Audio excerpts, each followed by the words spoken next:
Hello, hello. Welcome to Sus Tarot. Hope you're doing well. Sus Tarot on Instagram, Sus Tarot on Facebook, Sus Tarot on Reddit, Sus Tarot on Vocal. Today we're gonna do a little Celtic cross with the kids. Hope everything good for you. Normally I try to give a little bit of time for the people to come into the room, but if you got things to do, you got things to do. Today we're gonna be using steampunk tarot for this bad boy. If you already know, then you know. Yeah. Let's get a look at a quick vibe before we get it popping. Hopefully you're good. If you're essential, hopefully you're safe. And if you're essential, hopefully you're wearing your PPE. Hope you take care of your fam. Hope everything good with you. Not go, right? Normally I do shout outs, but today we're gonna run to the damn thing and just, get it popping. I'm in a good vibe. Want to make sure the steampunk nice and tossed up. What's good, Rodriguez? What's good, Mac? I never seen you before, Mac. Welcome, baby. Join the fam. Link up. I got you. I do personal reads. If you subscribe, you can link me on Facebook, Sus Tarot. And I'll definitely give you a free read. I'm highly accurate as fuck. You know how I go. Sniper like district. You know how that go. Yeah. All right. So we're going to get the first one out. Where you are right now. Always a relationship with guys. So where you are right now is you feel like you want to offer something, an emotional markup, or somebody's offering it to you. Most likely where you are right now. All right. So your potential challenges is that you might have to cut somebody off for said situation. Necessarily, I don't think you want to. What you should focus on is you're not trying to fight anybody in that situation, or you feel like you're losing confidence in that situation, right? Could be a possibility. It's a thing. Wait, let's see. So that's where you are right now, what your potential challenges are, and what you need to focus on. Your past. You're tired of giving people time away from yourself in said situations, right? Cool. All right. So your strengths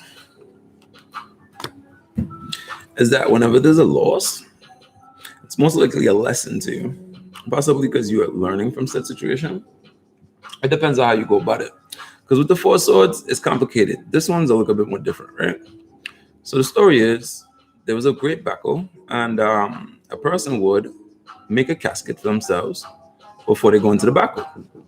The reason being is that if they won the battle, they would come back and they would sit inside the casket to thank themselves for knowing what's good, for basically knowing that they could have died and they would have been in this casket.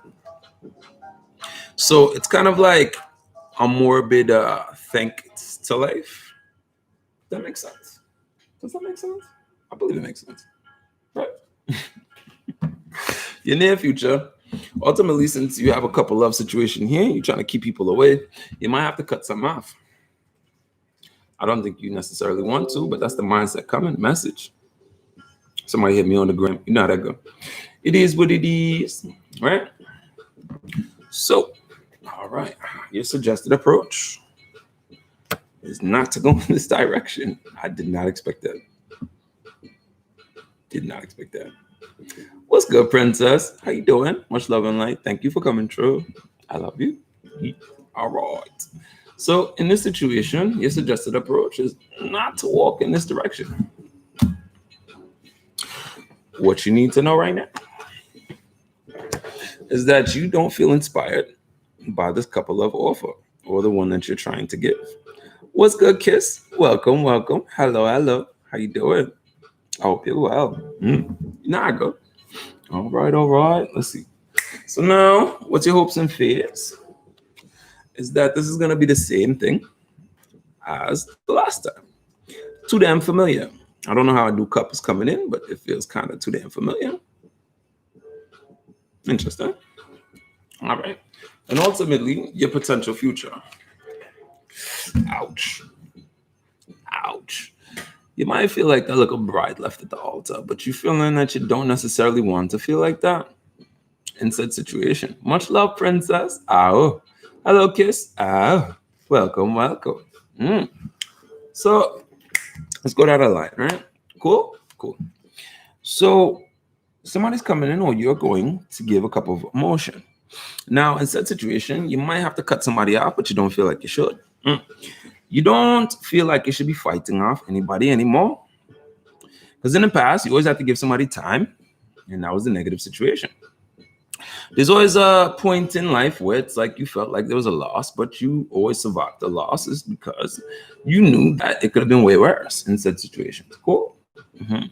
So in your future, ultimately, you're defensive, and if somebody comes with some fuckery, I don't doubt that you would cut them the fuck off. Real talk. What it is you don't feel guided in some kind of direction. You don't feel inspired because you feel it's too fucking familiar. So ultimately, the reason being is because you don't want to be the bride left at the altar. You don't want to be stuck with the same old shit. It's repetitive as fuck. This is kind of the vibes that's going on. It is what it is. And normally, I like to give you a different, more in-depth read of something that's not just relationships. You know that though, of course. But ultimately, that's what's going down here, right? So now, since we kind of sped read through this one, and I do have a couple that's set up already, I just want to show you the cards so you can see where I'm coming from. Cool. All right. So the whole couple love situation, the possibility of having to be defensive and cut things off. You don't feel like fighting people off, but you don't feel like you always have to give something time. It's because you always feel that there was a loss, but your strength is whenever there's a loss, you can come back from said situation. You did. So it's like you don't feel like you're guided in this direction, and you're not necessarily inspired by this because this sounds like a too familiar ass path. Cool. Let me just pull that out there for you. Right? And it's like you don't want to be the bride left at the altar. And I could totally understand that. It's what it is. Excuse my missing ass keyboard. I type too much. But yes, this is like a quick brief Celtic cross. This is how I move about it. This is how I rock it out. And normally what I do when I do this, so that you can see what I'm doing, is I give you this read, right, in specific detail. And then I clarify with these decks. See me? So, you know, my little extras or whatever. Don't judge me. I look a game piece in a cut. And soon we're gonna start doing pick a card readings, in case you haven't noticed. All right, we're gonna get to those. I look at intention sticks. I'm being nosy. I'm letting you be nosy. Yes, it's okay. I love you too. All right. So yeah, if you want to know what the Celtic cross is, this is your bad boy right here. Thank you for coming through. Much love and light. I love you kindly. After this, we're gonna do a daily. You know how I do the dailies, boy. Hopefully you tune into that because I've heard about 7 different messages so far that I need that. I just want to show this is what this is, and then you know how in detail I would go to. Now with these individually, I would clarify with 3 cards for each card. Now that's the in-depth gritty. Now if you're trying to get super nitty gritty, you know we put the old favors on it. You know how that go. Right, so right after this, I'm gonna do the daily. Then I gotta take care of some stuff. I got a couple other reads after this bad boy. So hopefully you tune in right after this one for the daily for today. I'm gonna hit you with that juice. You know I'm nosy, boy. All right. So much love and light. Thank you for coming through, and I hope to see you soon.